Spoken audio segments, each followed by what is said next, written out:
ఆంధ్రప్రదేశ్ రాజధాని అమరావతిలో గత వైఎస్ఆర్ కాంగ్రెస్ ప్రభుత్వ హయాంలో మాజీ ముఖ్యమంత్రి వైఎస్ జగన్మోహన్ రెడ్డి అమరావతి ప్రజా వేదికను కూల్చివేసిన సంగతి తెలిసిందే.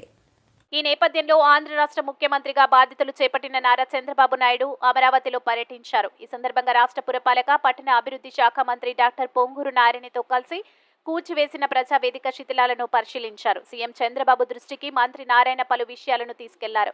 అమరావతి నిర్మాణంపై చంద్రబాబు నాయుడు స్పెషల్ ఫోకస్ పెట్టారు. అమరావతి రాజధాని నిర్మాణానికి వేగవంతం చేసే దిశగా సీఎం అడుగులు వేస్తున్నారు.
అమరావతి